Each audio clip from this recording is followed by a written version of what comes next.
3절입니다. 그러니까 1절부터 3절까지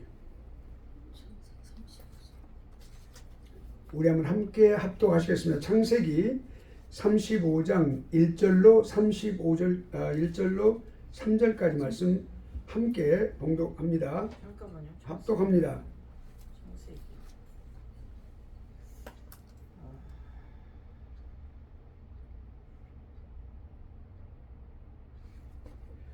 자, 준비됐죠? 네. 시작. 하나님이 야곱에게 이르시되 일어나 베들로 올라가서 거기 거하며 내가 네 형 에서의 낯을 피하여 도망하던 때에 내게 나타났던 하나님께 거기서 단을 쌓으라 하신지라.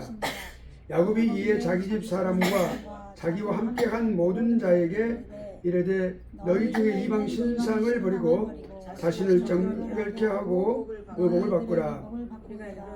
우리가 일어나 벨로 올라가자 나의 환난 날에 내게 응답하시며 나의 가는 길에 나와 함께 하신 하나님께 내가 거기서 단을 쌓으려 하노라. 아멘. 아멘.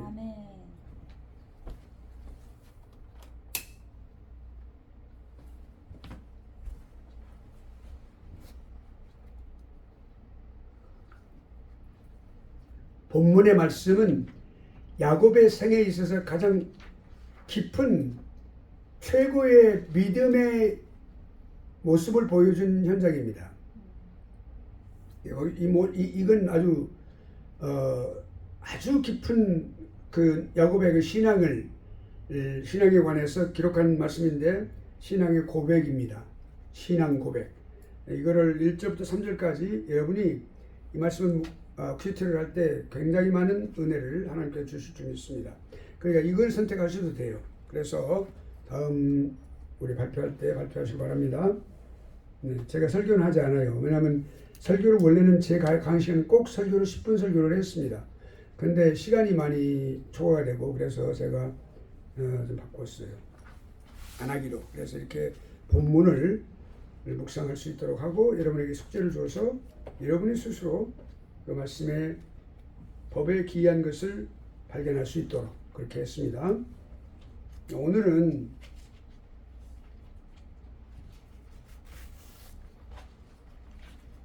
지난 시간에 우리가 인자까지 공부했어요. 예수 그리스도 호칭에 관해서 그리스도의 호칭 예수 그리스도 인자. 그럼 오늘은 이제 하나님의 아들에 관해서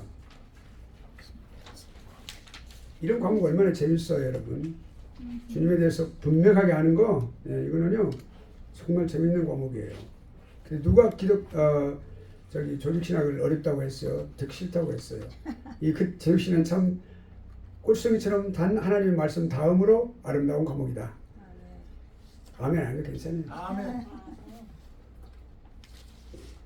자, 그러면 우리 이제 하나님의 아들입니다.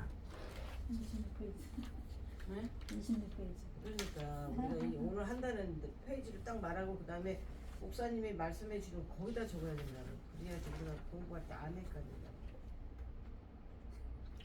네, 그것은 상관없어요. 본인의 그 계획에 따라서 하시면 되니까. 아니, 목사님이 오늘 26페이지 하면 거기 옆에다가 창세기 35장 1절 3절 적어야지만이 우리가 이걸 토대로 해서 공부하지 않습니까? 오케이.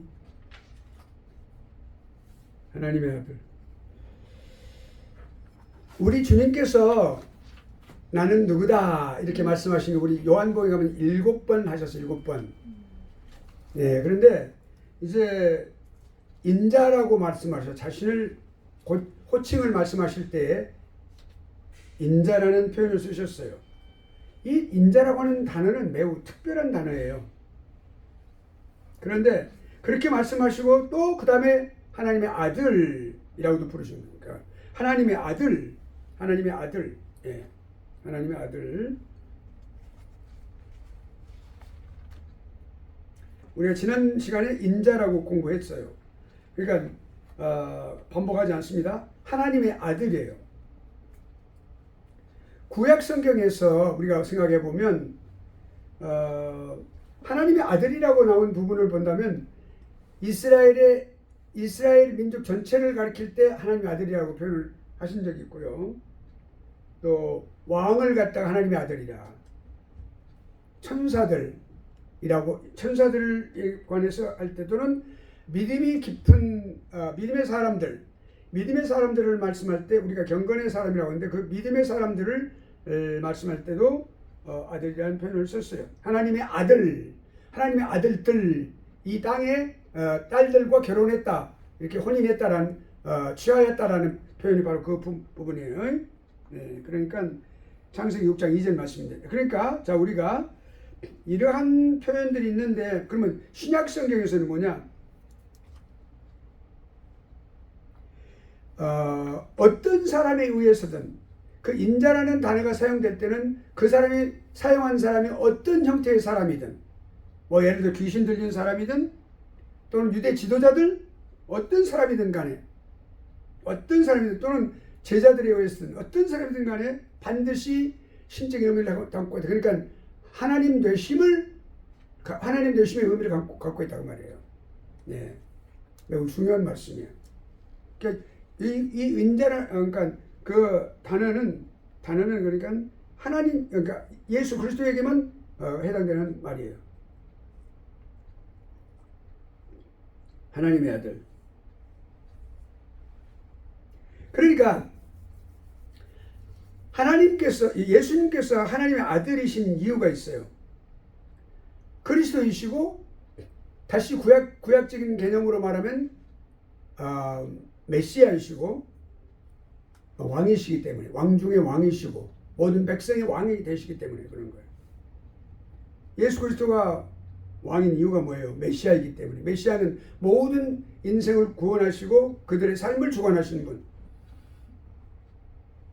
아버지 하나님의 뜻을 이루시는 기름 부음 받은 자, 하나님의 아들이에요. 그러니까 하나님의 아들이니까 아버지가 누구요? 하나님 아버지, 하나님 성부 하나님이 아버지가 되시죠. 그러니까 예수님이 어렸을 때 이제 성전에 올라가서 이제 모든 그 명절을 다 끝내고 돌아올 기에 사람들이 많은 곳에서 마리아가 보니까 예수님 항상 같이 온 줄 알았는데 예수님이 사라지셨어요. 그 막 찾으러 다녔어요. 근데 예수님이 어디 가겠어요? 성전 안에 그 놀라운 유대의 학자들, 그러니까 사두개인들 또는 이제 성경학자들하고 앉아서 대화를 하면서 토론을 하고 계시는 거예요. 아주 어린 예수님께서 말이죠. 참 놀라운 장면이에요.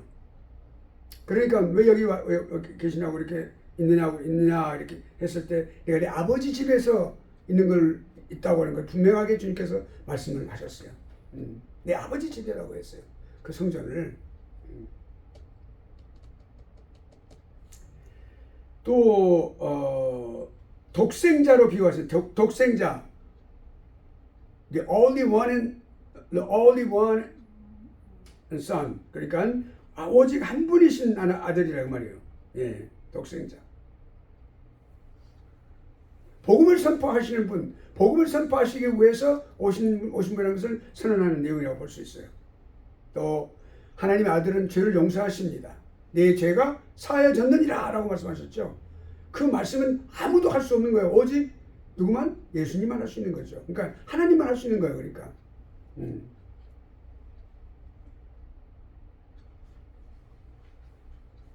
또 세례 받으실 때 요단강에서, 지난번에 말씀드린 대로 그 요단강에 직접 순례길에 가보니까 그 요단강이 작아요. 이렇게 폭이 좋아서, 아주 옛날에는 넓었겠죠. 근데 좁아요. 그리고 물이 막지 못하는데, 근데 거기서 직접 예수님께서 세례를 받으셨다는 놀라운 사실을 생각할 때 참 감동이 막 밀려오는 거예요. 감격이. 네, 주님께서. 네, 그 많은 사람들이 막 양쪽 건너편, 바로 그 강을 사이에 두고 건너편은 요르단이에요. 요르단. 그 사람들이 있어요. 요르단 사람들이 있어요. 여기는 막 이제 이스라엘 땅이고 그러니까 이렇게 직접 봤어요. 근데 거기에 많은 사람들이 말이죠. 그 당시 예수님 당시 많이 모였을 때 그 세례 요한이 세례를 주고 있어서, 회개의 세례를 주고 있을 때 주님께 딱 나타나신 거예요. 내가 근데 세례 요한은 좀 외람되게도 당신이라는 표현을 써요. 내가 당신에게 세례를 받아야 할 텐데 어찌하여 내게 세례를 받아오십니까? 그러니까 이 일을 아버지 일을 이루기 위하여 이 일을 하라. 그 세례를 받으셨어요. 그때는 끝나고 나니까 하늘에서 이는 내 사랑하는 아들이니 너는 그의 말을 들으라. 내가 가장 기뻐하는 자라 이렇게 말씀하셨어요. 그리고 이제 비둘기처럼 성령이 내려오시고 바로 그 다음에 누구예요? 성자가 누구예요? 예수님께서 삼위 하나님께서 거기 딱 좋아하시는 그 모습이 나오는 거예요. 그러니까 형체로 말씀으로 듣는 것으로 우리 오감을 통해서 알게 해주시는 그 놀라운 장면이 바로 그 장면이었어요. 또 이제 변화산성에 올라가셨을 때 제자들을 데리고 딱 세 제자만 데리고 올라가십니다. 세 제자가 누구예요? 베드로, 요한, 야고보. 예. 그러니까 주님은 차별을 두신 게 아니라 이게 서클이 있어요. 예수님 정점이 딱 한가운데 계시잖아요. 그 세 12제자가 있어요. 12제자. 그 뒤에 가에 70인 제자들이 있어요.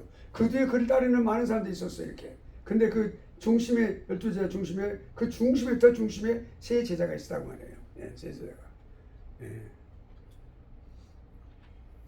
차별을 두신 것은 아니고 그만큼 주님께서 그들을 더 중하게 여기시고 그들에게 주어지는 사역이 중대하다는 사실을 보여주신 거죠. 그러니까 사도 베드로는 수제자로서 그 주님께 가장 모범이 되는 그런 신앙 고백을 했고, 요한은 뭐예요? 96세가 되도록 반모섬에서 요한계시록 그 계시를 받아서 요한계시록 기록한, 그리고 유일하게 마지막까지 남았던 살아서 남았던 죽을 때까지 살아서 남았던 가장 오래된 제자로서 그 주님의 품에 안겨 있었던 제자가 요한. 그 야고보는 누구예요? 그 예루살렘에 이제 성령이 오순절에 강림하신 이후로 성령의 그 놀라운 충만하심으로 제자들이 거리 막 뛰쳐나갔어요. 나가서 그냥 예수 그리스도는 구주가 되신다. 너희들이 죽인 그분이 바로 예수 그리스도 하나님의 아들이시고 구주다. 막 외쳤어요. 3,000명, 막 4,000명 막 이렇게 가슴을 치면서 회개하면 다 달려올 때. 그때 그리고 나서 뭐가 형성되냐면 예루살렘에 그리스도인의 총회가, 교회 총회가 딱 설립이 됐어요. 그 총회장이 누구예요? 야고보예요. 야고보. 네. 그래서 사도 바울이 이제 그 모든 질문을 가지고 이제 그 갔을 때 거기서 총회에서 공의회예요. 공의회. 우리 공회들이 많이 나중에 이제 오늘 공부도 좀 칼키톤이라든지 여러 가지 많은 그런 공회들이 에베소 공회라든지 공회들이 많이 있었어요. 그런 그 공회 최초의 공회 회장이 바로 누구예요? 야고보. 예. 야고보는 낙타 무릎을 갖고 있었다는 별명을 갖고 있어요. 기도를 많이 한 사람. 근데 순교를 당했어요. 자, 그러니까 우리가 그 세 제자가 그만큼 아름다운 일을 주님께서 맡겨주실 그런 사람들이기 때문에 세 사람이 중요하다고 말이죠. 예. 그리고 이제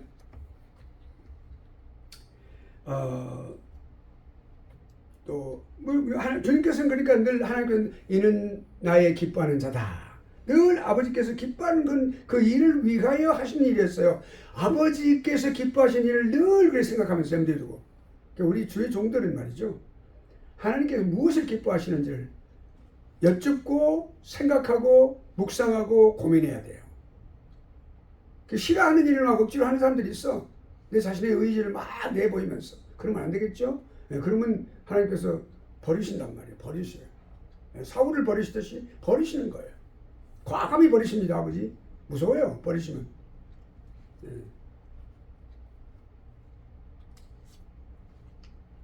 그러니까 주님은 늘 아버지와 동행하셨어요. 동행하신 것을 의식하시고 확신하시고 그것은 우리에게 말씀하셨어요. 뭐라고 말씀하셨어요? 아버지만이 아들을 알고 아들은 아버지를 안다.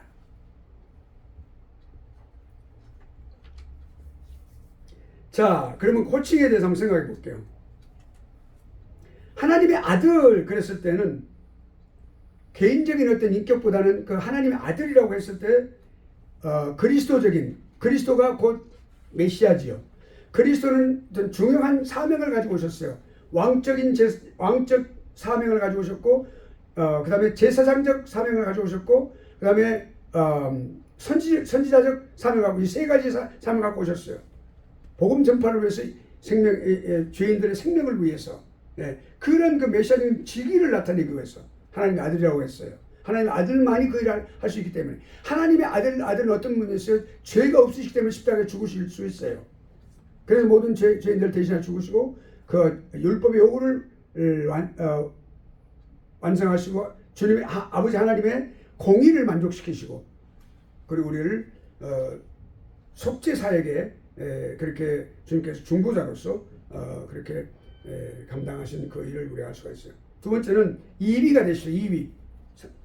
우리가 삼위일체 그 교리에서 우리가 그 진리에서 보면은 2위가 됐어요. 제 2위.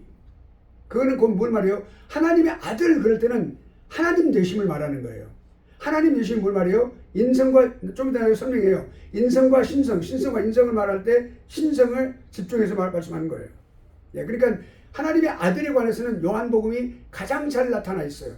그러니까 이 요한복음을 믿지 않는 불신자들에게 맨 먼저 예수 그리스도를 믿고 그리고 난 후에 요한복음을 읽으라고 하는 이유는 하나님의 아들을 알아야 되기 때문에 그래서 요한복음을 추천하는 겁니다. 예수를 영접한 사람에게 성경을 읽을 때 무슨 성경을 읽으라고 그래요? 마태복음부터 또는 창세기부터 읽으라고 말하잖아요. 요한복음을 읽으십시오 그러는 거예요. 여러분 기억하세요. 하나님의 아들을 반드시 그 의식 속에 심어줘야 되기 때문에 그게 중요합니다. 그래서 그러니까 요한복음은 좀 특별한 복음이에요. 공간 복음이 아니고 마태, 마가, 누가 복음은 이제 공간 복음으로서 같은 관점에서 그러나 다른 관점도 있어. 하나님의 아들, 종 이렇게 그런 내용이 틀리지만 특별히 요한복음은 공간 복음은 다르게 하나님의 아들에 관해서 강조한 내용의 말씀입니다. 하나님께서 그렇게 성경을 기록하게 하셨어요. 또 하나님의 아들이라고 하는 말은 우리가 어떤 남녀가 만나서 이렇게 사랑을 나누고 부부가 되어서 사랑의 결과로 자녀들을 태어나는 그런 것이 아니고 이걸 말하는 게 아니고 하나님께서 특별하게 하나님으로부터 이렇게 하나님의 그 가슴으로부터 나온 그런 귀한 아들이라고 하는 사실을 이거를 우리에게 말해주는 거예요. 탄생의 중요한 기원이요. 그러나 주님은 언제 시작된 게 없어요. 그러니까 시작된 지점이 없어요. 영원전부터 아버지와 함께 계셨어요. 이거 알아야 돼요. 우리가 어느 어떤 태어나면 우리는 생년월일 있죠. 1956년 13월입니까? 12월이죠. 그러니까 12월 56일입니까? 아니죠. 32일 이렇게 하고 태어나요. 그런 태어난 날짜가 있어요. 우리가 묘지에 가면은 몇 년부터 몇 월부터 몇 년 몇 일까지 딱 이렇게 기간이 딱 라이프 스팬이 딱 기록이 되어 있어요. 그러니까 하나님은 하나님의 아들은 그런 거 없어. 없어요. 그러니까 엘리메릭과 같이 그러니까 없어요. 출발도 없고 또 마지막도 없어요. 초자연적인 사역이라고 말이요. 하나님의 그 초자연적인 사역에 의해서 이렇게 나셨는데 이건 하나의 중요한 신비예요. 우리 인간의 이성으로서는 다 설명할 수 없는 거예요. 그리고 또 이제 하나님의 자녀들이라는 호칭이 있다고 그러면 우리 예수 그리스도를 믿는 그래서 하나님의 자녀가 됐다고 하면 우리들이 하나님의 자녀가 됐잖아요. 그거는 하나의 모범이 되는 거야. 예수님이. 우리는 예수님의 제자가 되는 거죠. 하나님 아들이라고 말할 때 그런 뜻을 갖고 있고 우리는 하나님의 자녀로서 예수 그리스도의 제자가 되는 거예요. 우리가 성부 하나님을 우리 아버지라고 말하죠. 예수님은 우리의 주라, 구주, 우리 주다 이렇게 말씀하고 있어요.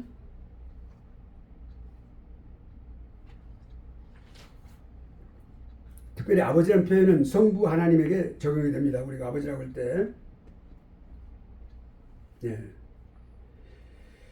자, 그러면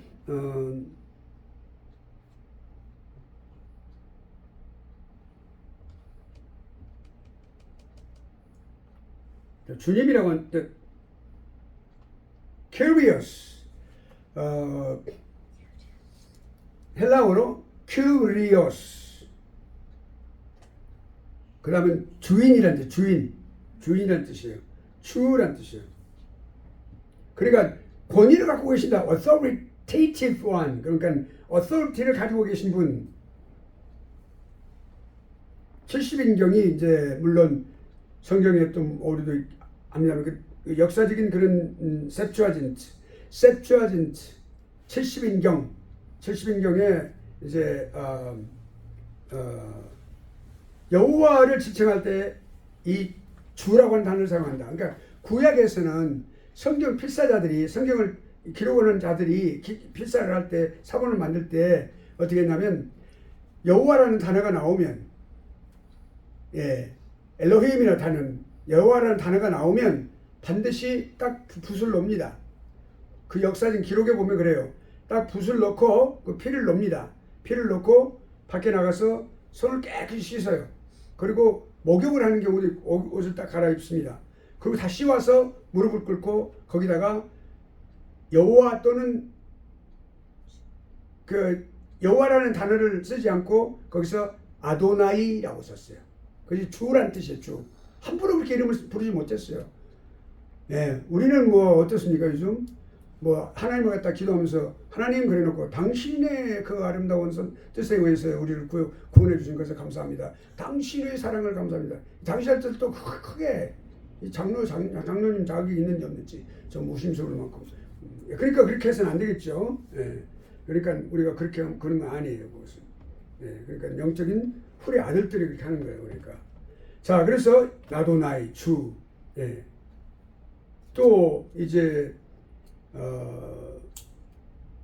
신약 성경에 보면은 이렇게 신약 성경에 보면은 아주 존경하는 어떤 형식으로 그러니까 정중하고 존경하는 그런 형식으로 또 그냥 어떤 소유권을 그러니까 신약 성경에서 그런 뜻으로 사용된 경우가 많다 이 말이에요.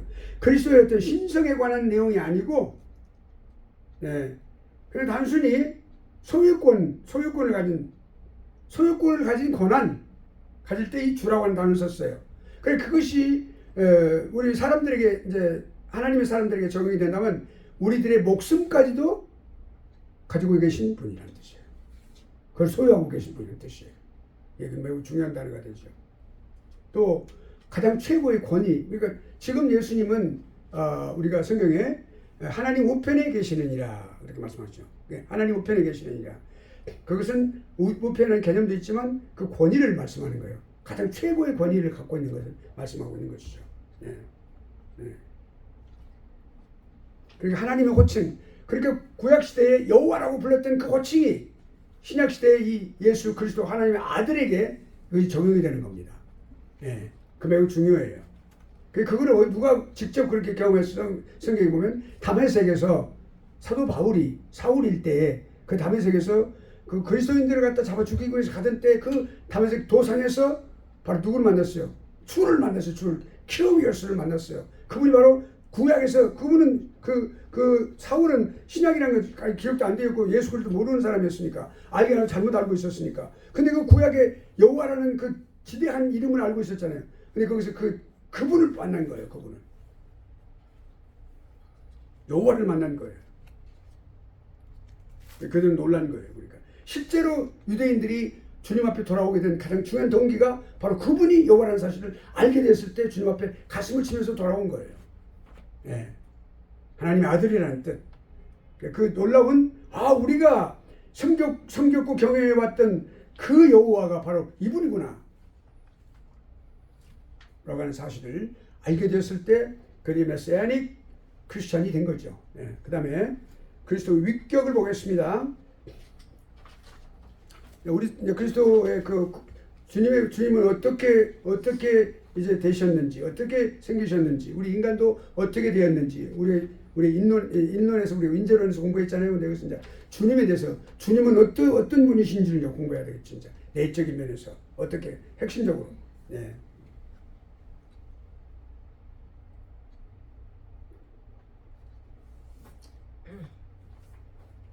가장 중요한 주님의 내적인 그 성품을 말할 때 신성과 인성을 말해요. 신성과 인성을 말합니다. 이거 가장 중요해요.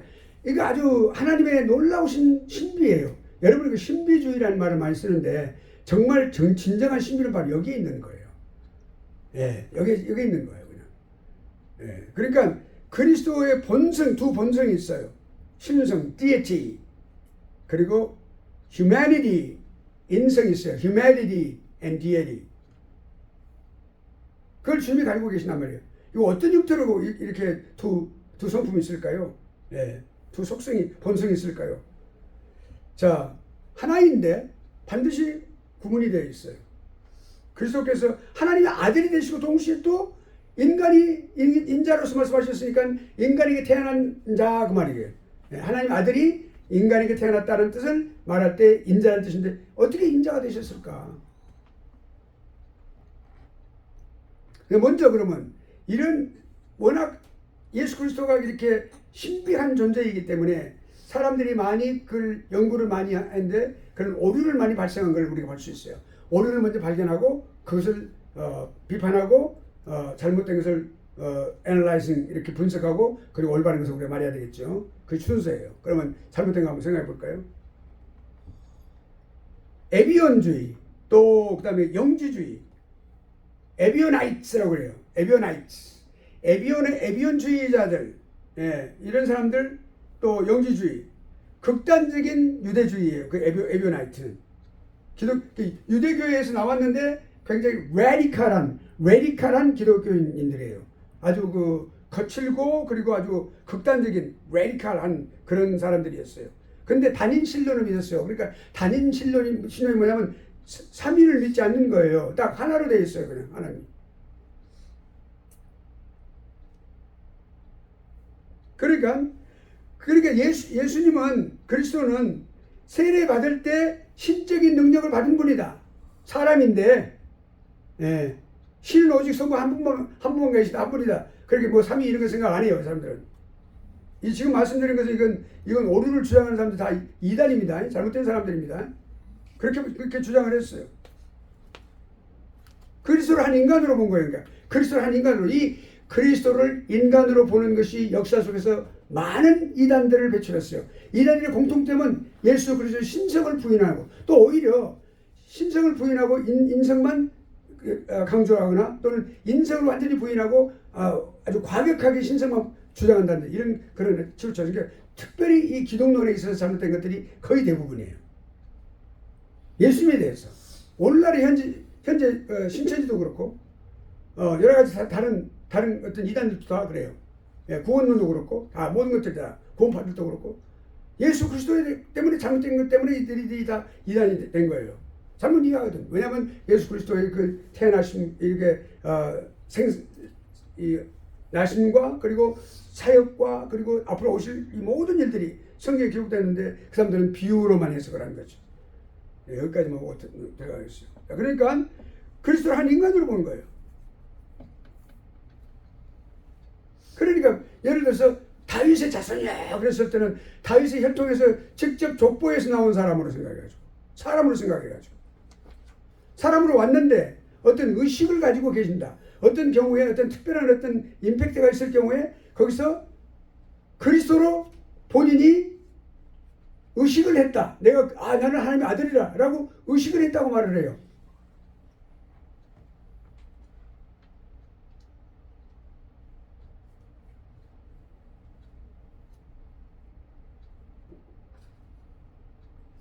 그러니까 신적인 것을 모든 걸 다 없애버리자. 물투만. 예를 들어 그런 불의의 사람들, 몰투만. 이런 사람들. 자, 그러니까 이런 잘못된 학자들이 많이 없고 그래서 리드를 많이 했어요. 리드를. 그렇게 해서 그렇게 사람들 어스트레이 잘못된 걸로 많이 인도를 했다고 말이에요. 그러니까 다윗 쪽으로 나왔는데 성령의 감동을 받아가지고 자의식이 이렇게 확립이 됐다 이렇게 말이에요. 예수님 재림 때 또 다시 이 세상 나라 왕으로 세움을 받은 그런 인간이다 이렇게 생각을 한단 말이에요. 영지주의자들은 초대교회 때 그러니까 교부들이 있을 때, 그러니까 사도들이 있을 때 그다음에 속사들 그리고 교부들 이렇게 초대교회 때 그노테시스트, 그노텍스 그러니까 영과 육, 선과 악 이렇게 이원론으로 딱 만들어 가지고 그리고 영적인 것만 아주 좋다고 그러고 물질인 것은 전부 경멸을 했어요. 다 아주 나쁘다고 다 그렇게 말을 했어요. 아주 야하다고 말을 하고. 하나님 모든 것을 다 창조하셨거든요. 그래서 이원론. 네, 그러니까 뭐라고 말했냐면 이 영주주의는 영혼이 잘 되고 구원받으면 되고 육체는 무슨 죄를 지어도 좋다라고 말을 했어요.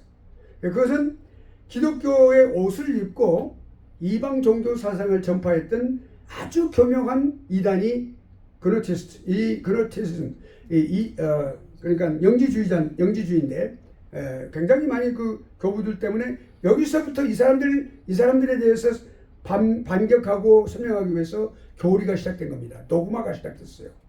그 이제 교부들이 아주 짤막하게 우리가 그 교리에 관해서 공부를 했죠. 그 짤막하게 설명을 했어요. 이렇다 성경에 대해서 그들을 반박하면서 시작이 된 거예요.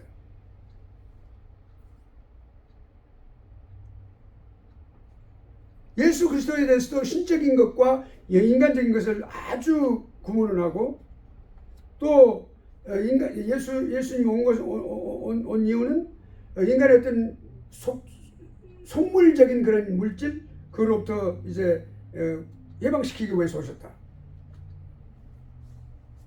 그 오셔서 신성인 하나님이신 그 예수 그리스도가 이 땅에 와서 인간인 그 육체와 잠깐 이렇게 합쳐져 가지고 그렇게 연합해 가지고 있다가 다시 십자가 끝나면 다시 돌아가셨다 이렇게 말을 하고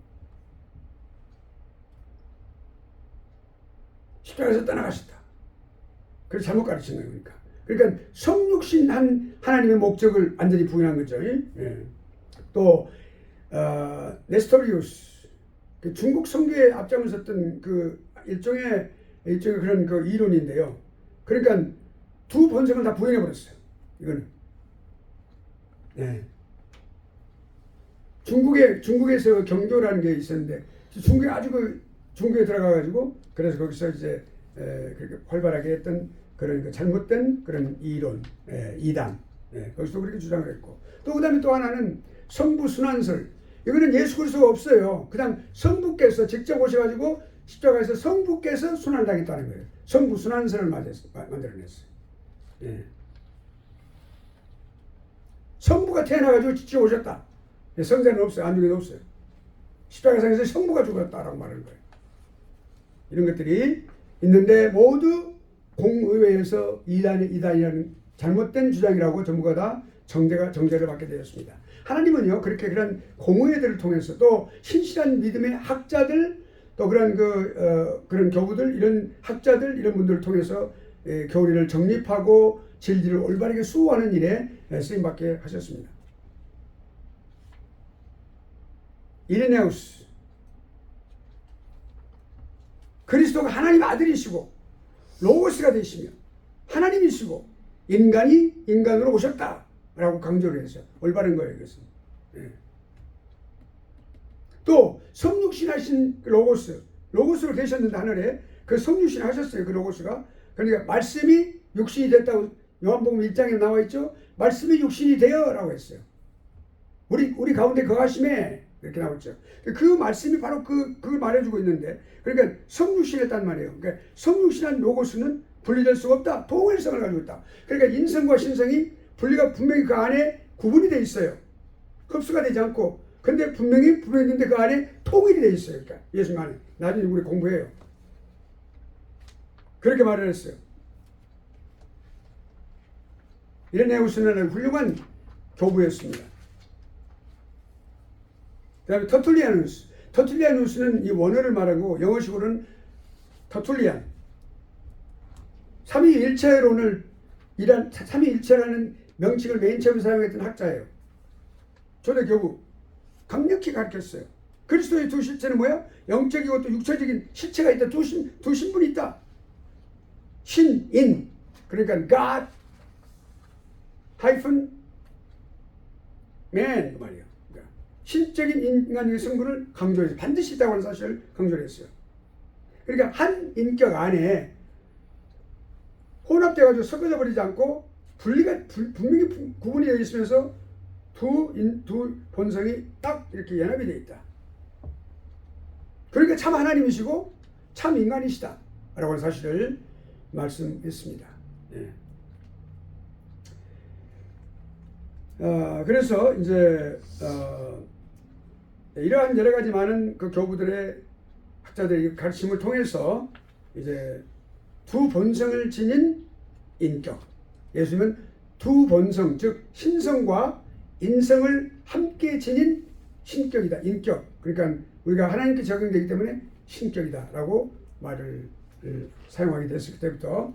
그러니까 아우구스티누스는 이제 원어고 어거스틴은 뭐라고 됐어요? 진실로 단일 인격 안에, 말은 단일 인격은 예수 그리스도라는 단일 인격이 계세요. 그걸 신격이라고 그래. 하나님이신가 신격이라고 그래. 인격 안에 각각의 본성을 결합시켰어. 근데 반드시 이렇게 딱 두 본성이 있어요. 중보자가 결합시킨 중보자가 하나님과 인간 사이에 태어났다. 인간을 태어났다. 그러나 이제 인간인지라 여러 가지 동방교회, 서방교회. 여러분 동방교회는 어딜 말하면 터키를 중심, 이스탄불을 중심으로 해서 동방교회, 오늘날의 정교회를 말합니다. 그리고 서방교회는 로마를 중심으로 해서 발달했던 오늘날의 로마 카톨릭을 말합니다. 로마 카톨릭. 그렇게 구분이 있는데 서로 많이 그런 용어들에 대해서 완전히 확립이 안 된 상태에서 좀 혼돈을 하기는 그렇게 되어 있었습니다. 칼키톤 회의, 공의회. 우리 칼키톤 공의회에 대해서 한번 생각해 보죠.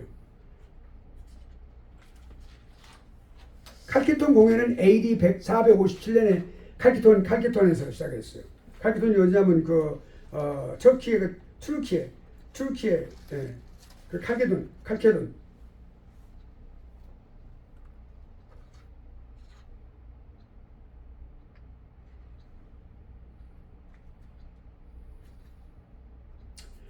데오두스 황제가 소집을 해가지고, 그러니까 일반 황제인데 그렇게 신학자도 아닌데 소집을 했어요. 그 왕제에서 소집을 해가지고 여러 가지 많은 그 초대 그 학자들 막 했던 그런 논쟁 이런 것들 많이 써왔죠.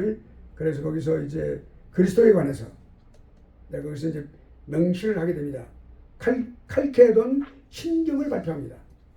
그 신경 주요 부분을 내가 말씀드려볼게요. 그가 누구예요? 예수 그리스도는 말이에요.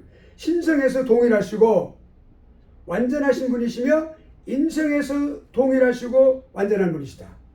분명히 말하죠. 진실로 하나님이시고 진실로 인간인 동시에 동일한 분이시다.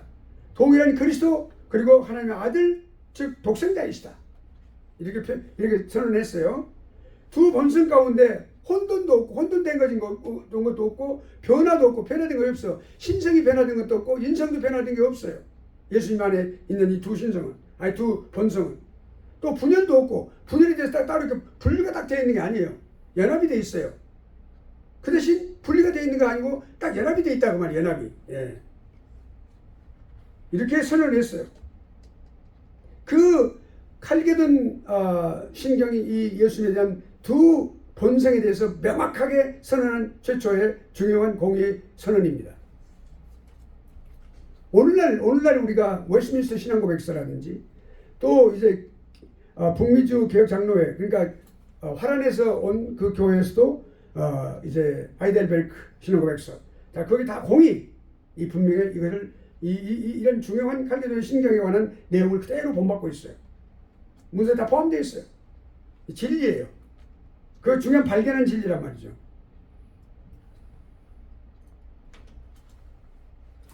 벨직 신앙고백서, 요리문답, 도트신경은 Canons of Dort. 나중에 이것도 이제 나중에 공부하게 될 거예요. 그러니까 이렇게 교회가 이런 것들 다 수납을 했어요. 그런 그 공의회에서 발표하고 그 여러 가지만 익사민하고 이벨리한 상태에서 그걸 공표하고 선언하는 것을 다 했는데 교회들이 다 선언했어요. 우리도 마찬가지예요. 이거는 하나님의 신비에 해당되는 부분이 많아요. 그런 부분들을 우리가 다 이해하기 때문에 우리가 그걸 수납하는 것이 아니라 완전히 이해하기 때문에 우리 수납하는 게 아니에요. 한번 볼까요? 우리 하나님에 대해서 우리 개혁주의적인 관점은 바로 이것입니다. 개혁주의 학자들의 관점은 그거예요. 우리가 하나님에 대해서 우리가 알 수 있다. 두 가지가 있어요. 알 수는 있다. 그러나 완전히 이해할 수는 없다. 두 가지예요. 왜 그러냐면 첫째는 알 수 있다. 그거는 성경이 말씀하고 있으니까. 성경 말씀한 대로 우리가 안다. 알게 되는 거예요. We know God because it is written surely in the Bible and scriptures. 그렇지만 우리는 다 이해할 수 없어요. But we cannot understand 100%. 우리는 완전하게 모든 것을 completely we cannot understand. 우리는 완전하게 이해할 수는 없어요. 왜냐하면 우리는 우리 이성이 한계가 있기 때문에. Because of the limit of our reason. 우리의 이성의 한계점 때문에 우리는 다 이해할 수는 없어요. 그러나 우리는 알고 있어요. 그렇다는 것을. 우리가 아는 것이 중요해요. 예. 이 칼케돈 공회라든지 또는 이제 나중에 도트 신경이 발표했던 그런 내용이라든지 이런 모든 것들이 다 칼케돈 신경에서 이런 그런 신경들이 나오고 이런 신앙 고백이 나오고 하는 이 모든 것들은 다 우리가 완전히 이해하기 때문에 그렇게 된 것이 아니라 우리 성경을 바탕으로 해서 올바른 지식을 바탕으로 해서 우리가 그것을 수납하기 때문에 그렇다는 것이 믿음으로 받아들이기 때문에 그런 거예요. 믿음으로. 예. 그러니까 예수 그리스도 믿는 사람들, 올바른 믿음을 가진 사람들이 이것을 믿음으로 아멘하고 받아들이는 거예요. 아무런 어떤 그런 의문이라든지 또는 어떤 부정이라든지 그렇지 않고 받아들이는 거예요.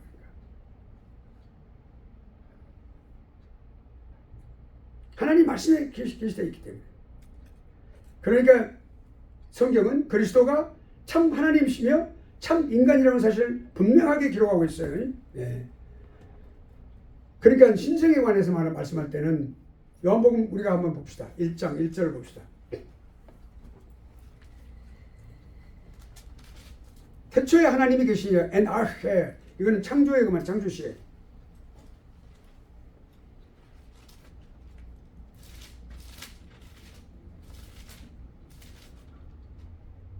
태초에 말씀이 계시니라 그랬어요. 이 말씀이 하나님과 함께 계셨으니 이거 하셨으니가 아니고 어디 가니까 하셨으니라고 잘못 번역이 되어 있어요. 하셨으니와 계셨으니는 엄청나게 달라요. 하셨다고 하는 것은 함께라는 with라고 하는데 의미가 있어요. 깊이. 근데 계셨다고 하는 것은 existed. 존재하셨다는 뜻이에요. 그러니까 그게 중요해요. 그러니까 하나님과 함께 계셨어요. 이미 존재하셨어요. 이 말씀은 곧 하나님이시니라 나오죠. 그가 태초에 하나님과 함께 계셨고 만물이 그로 말미암아 지은 바 되었으니 말씀이 곧 세상을 창조했단 말이에요. 그 로고스예요. 로고스. 지은 것이 하나도 그가 없이는 된 것이 없느니라. 그 안에 생명이 있었으니 이 생명은 사람들의 빛이라 그랬어요. 그리고 나서 그 다음에 쭉 내려가서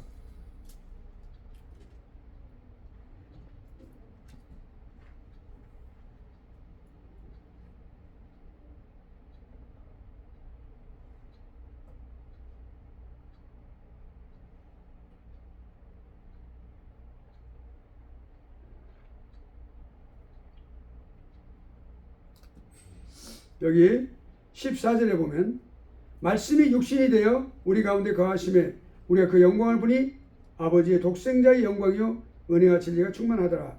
14절에 뭘 말씀합니까? 말씀이 곧 하나님이 말이에요. 곧 하나님이라 그랬으니까 신성 하나님이 곧 이 땅에 뭐예요? 육신이 됐다 인간으로 태어나셨다. 그 신성과 인성은 그 태어나실 때 신성이 변화된 게 하나도 없어요. 인간의 인성은 그대로 갖고 계시는 거예요. 신성과 인성 아시죠? 이게 중요해요. 여러분들 지금 아주 중요한 거예요. 이거 공부하고 나면 여러분은 확실한 신학생으로서 딱 우뚝 서야 되는 거예요. 중요해요. 그게. 그러니까 우리가 육체로 임하신 성경대로 성경 기록된 대로 육체를 따라 조상들에게서 나왔어. 다윗의 조상이에요. 아브라함이 믿음의 조상이고 유다 지파에서 나셨어. 아브라함 자손 다윗의 혈통에서 나오신 거죠. 여자에게서 태어나셨고 온전하고 참된 의미에서 사람이 되신단 말이에요. 그러니까 예수 그리스도께서는 피곤하시기도 하셨고 목도 마르셨고 소가성 그 우물가에 내게 물 좀 달라 말씀하시기도 하셨고 내가 목마르다 말씀하시 십자가고 있어. 목마르다고 하시고 목이 마르셨어요. 피곤해 지친 그 모습으로 주님은 그렇게 고개를 숙이시기도 하고 십자가에서 슬퍼하시고 우셨어요. 나사로의 그 무덤 앞에서 우셨고 그렇게 심히 우셨고 성을 향해서 나아갈 때 우셨고 겟세마네 동산에서 우셨어요. 그리고 기뻐하셨어요. 엄청나게 많이 기뻐하셨어요. 기뻐하신 모습들이 많이 나와요. 여호와는 우리와 함께 기뻐하시고 노래 부르신다고 했잖아요. 스바냐 3장 말씀이 그렇게 하신단 말이에요. 그렇게. 그러나 동일하신 사람인 그리스도가 누구예요? 그리스도는 사람이지만 죄가 없으세요. 그 중요한 그거 알아야 돼요. 죄가 없으신 분이라 십자가에서 대속의 사역을 감당할 수 있는 거기 때문에. 그리스도는 부활하셨어요. 육체적으로 부활했다는 사실 중요해요. 이 부활이 완전한 인간이셨다는 사실을 보여주는 거예요. 육체로 부활하셨어요. 영화롭게 다시 사셨어요. 하늘나라로 다시 하나님 우편에 앉아 계세요. 지금 신성으로 계시는 거예요. 육체를 갖고 계세요. 지금도 못자국이 그대로 있어요. 주님한테는 지금 우리가 마지막 때 우리가 보게 될 거예요. 주님의 그 못자국을 보게 된다고요. 모든 창조물을 먼저 나셨어요. 그러니까 영원 전부터 계셨어요. 아버지와 함께. 이 땅에 태어난 창조된 창조물이 아닌 피조물이 아니란 말이에요. 그 중요한 거예요. 그러니까 다음으로 그 그리스도 두 본성이 아니라 본성입니다. 본성 고쳐야 돼요. 신성과 인성에 대해서 이제 한번 봅시다. 그리스도 신성 한번 구체적으로 공부해 봅시다. 신성, 디에티, 디에리. 또 한번 볼까요? 잘못된 거? 잘못된 거 많이 있었죠. 그런데 가장 중요한 것은 뭐냐면 성경에 이것을 분명하게 우리에게 말씀해 주고 계세요. 성경이. 구약 성경이 뭐라고요? 장차 오실 메시아에 대해서 수없이 구구절절히 매 장마다 주님께 뭐라고 그랬어요? 너희가 영생을 얻기 위해서 얻으려고 성경을 생각하는 이 성경이 나에 대하여 증거한 것이다. 나에 대해서 그러니까 모든 말씀이 다 예수 그리스도의 중심이에요. 구약이. 오신 메시아에 대해서. 사사건건 다 볼 수 있어요. 그러니까 구약에서 그리스도 설교하기. 중요한 과목이 있어요. 웨스트민스터 신학교에 가면 그 과목이 있어요.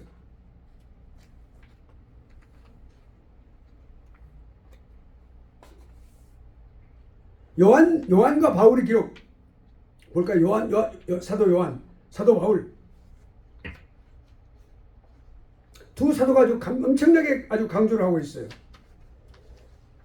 요한은 요한복음에서, 요한서신에서 그렇지만 특별히 요한복음에서, 사도 바울은 바울서신에서. 요한복음하고 요한서신 그리스도 위격을 가장 높이 드러내는 말씀이에요. 아까 말씀드렸어요. 또 바울과 히브리서에서 바울은 13권의 신약 성경을 서신서를 썼어요. 그리고 그 다음에 이제 히브리서에서도 그렇다고 말이에요. 히브리서는 바울이 쓴 책이다? 아니다? 여러 가지 많은 이제 있어요. 바울이 썼다고 하는 그 내용이 훨씬 더 많은 증거를 갖고 있어요. 자, 공간복음 봅시다. 공간복음에도 그리스도 신성이 잘 나타나 있어요. 그래서 종으로서 또 이제 인간으로서 나타내는 부분도 많이 있어요. 인자라고, 하나님의 아들이라고 무조건 새기시는 거죠. 다 증거하고 있어요. 이렇게 그리스도 위격, 사역, 또 그리스도 자신의 말씀 다 전부 다 설명하고 있는 거예요. 이것이 그리스도 신성에 관한 성경의 말씀 내용입니다.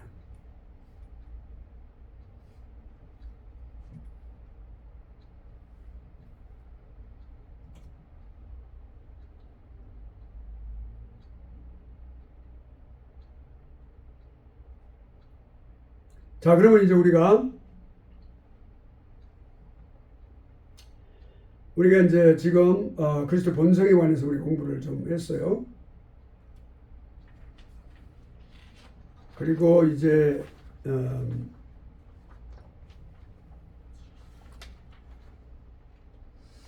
구약 성경이나 봅시다.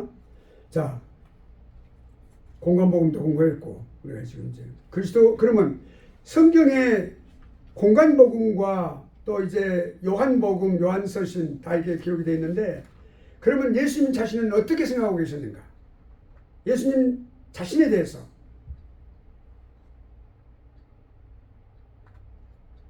그리스도의 말씀을 통해서 우리는 그리스도에 관해서 우리가 알 수 있는 그리스도가 어떻게 생각하고 계시고 어떤 의식을 갖고 계셨는지. 근데 이거 중요해요. 이건 우리가 잘 알아야 돼요. 뭐냐면 예수님은 인간이신데 인간이신 예수 그리스도께서 자의식에 의해서 신성을 얻으셨다라고 말하는 그런 잘못된 사람들의 학자들의 말이 아닙니다. 이거는 예수님은 하나님의 아들로서 분명히 어떤 것을 분명히 생각하고 있는지를 우리가 가르쳐 주신 거예요. 이걸 지금 자의식을 우리가 생각해 보는 거예요. 예수님이 하나님의 아들이라고 하는 분명한 전제를 두고 전제 조건하에서 지금 말씀한 우리가 공부를 하는 거예요. 이거 잘 알아야 돼요. 그것이 중요해요. 분명하게 예수님은 내가 하나님의 아들이라는 것을 의식하고 계셨고 그것을 제자들에게 누누이 말씀하셨어요. 그러니까 한마디로 말하면 가장 중요한 대표적인 말씀이 아버지, 내 아버지라는 표현이에요. My father. F가 대문자예요. 그러니까 내 아버지, my father. 내 아버지 라고 하는 단어가 예수님이 내가 누구라고 하는 사실을 예수님 자신의 정체성을 분명하게 말씀하고 계시는 거예요.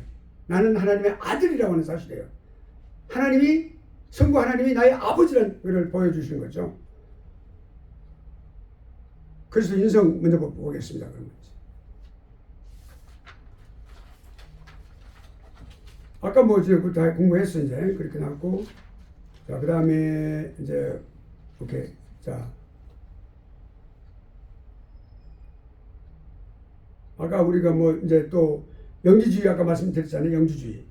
아까 말씀 안 드렸는데, 도세티즘이라는 게 있어요. 도세티즘. 가견설. 예수님께서 그러니까 신성만 갖고 계신 분인데, 이분이 실제로 십자가에 죽으신 것이 아니라, 가상적으로, 그러니까 환상적으로 십자가에 나타나셨다. 이렇게 말하는 거예요. 그러니까. 육체의 아픔을 하나 겪으신 적이 없다. 이것이 도연설이라고 그래서. 그러니까 가연설. 이것이 그러니까 도세티즘.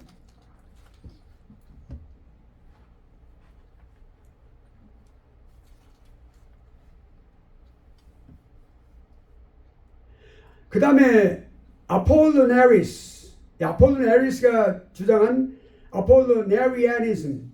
이거는 뭐냐면 너무 신성을 강조하니까 인성을 갖다가 부인해 버렸어요.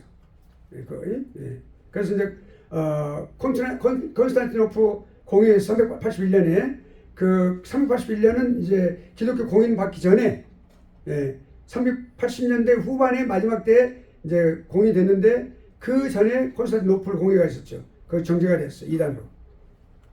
이런 것들이 인성을 부인하는 그런 것들이 많이 있었어요. 인성을. 근데 반대로 오히려 오늘날은 뭐예요?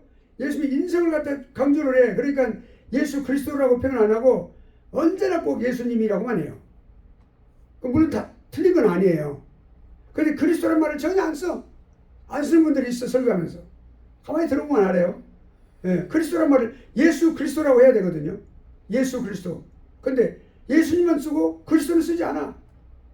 그러면 그걸 깊이 들어가 보면 성경 들어가 보면 거기에는 참 놀라운 사실이 있어요. 인성을 지나치게 강조해서 신성을 낙화시켜 버리는 거예요.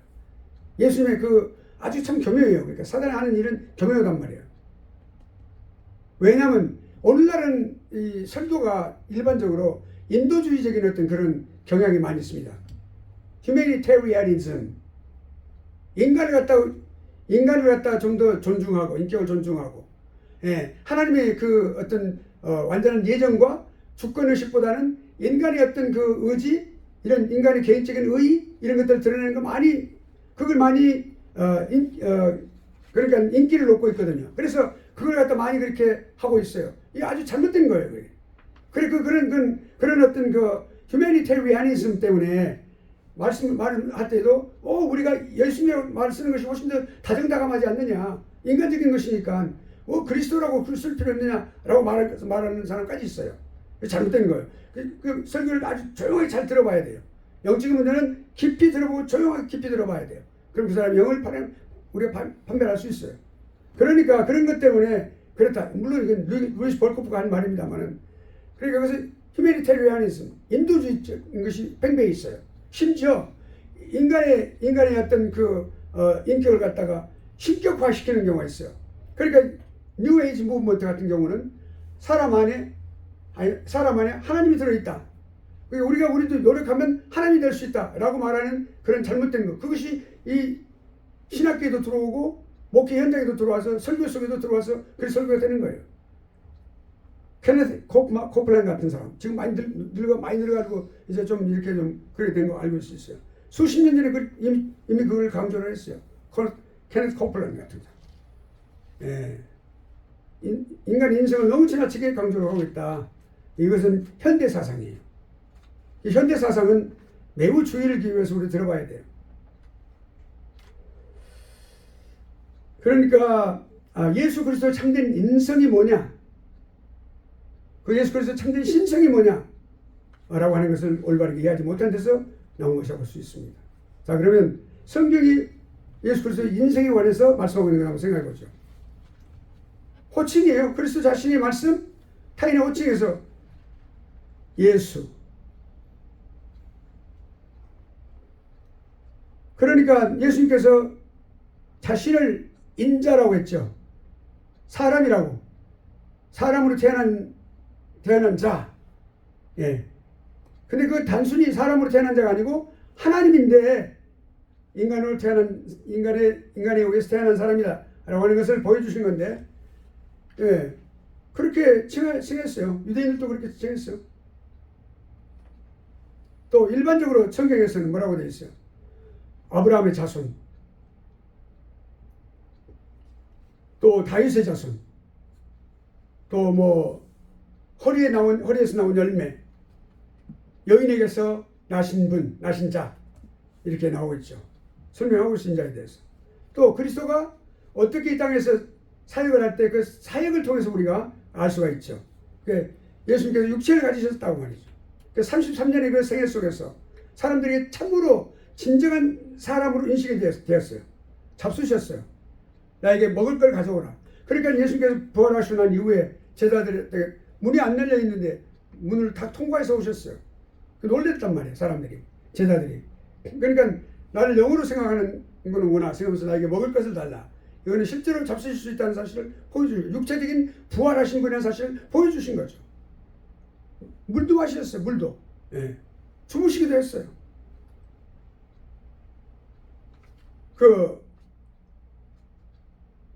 갈릴리 바다에서 배에서 주무셨죠. 물도 마시고, 예. 또 키가 자라고 지혜가 자랐다라고 성경에 기록이 돼 있어요. 어렸을 때, 아주 어렸을 때, 예. 자라신 거예요. 자랐어요. 또 괴로워하시고 번민하시고 우셨고 사랑하는 제자를 가슴에 기대기도 하셨어요. 그 사랑하는 제자 기대게 하시는 그 제자가 누구예요? 요한이에요. 요한 제자 요한입니다. 이렇게 주님은 인간적인 그런 인성을 가지신 모습을 다 보여주셨어요. 그럼 그 그리스도 사역에서 그럼 그 사역에서는 어떻게 볼 수 있어요? 십자가에 죽으셨잖아요. 육체로 죽으신 거예요. 육체로 피 한 방울 한 방울 이 목구멍을 통하여 흘러내려가지고 다 발밑에 그대로 흘러서 위에서부터 다 전부 다 이렇게 점점 피가 말라가는 거예요. 이렇게 점점 위에서부터 전부 그 방울방울 떨어지면서 그것이 막 십자가에 죽으신 장사되셨잖아요. 실제로 장사되셨어요. 그 육체가. 그리고 그 육체가 부활했어요. 그 육체 인간의 인성을 갖다 완전하게 보여주신 놀라운 사실이에요. 예. 그러면 그렇게 우리가 알아야 돼요. 그걸 알아야 돼요. 그걸. 예. 어느 한쪽으로 그러니까 신성만 강조해도 안 되고 인성만 강조해도 안 돼요. 이미 우리가 예수님이 하나님의 아들이라는 사실 성경에 눈에 기록되어 있고 그러니까 우리가 이 인성에 관해서 분명하게 아는 것이 필요하죠. 그러면 위격에 관해서 한번 생각해 보세요. 위격은 제2위 하나님이세요. 그리스도는 영원히 한 위격 안에 두 개의 다른 본성을 가진 하나님이시며 동시에 사람이시다.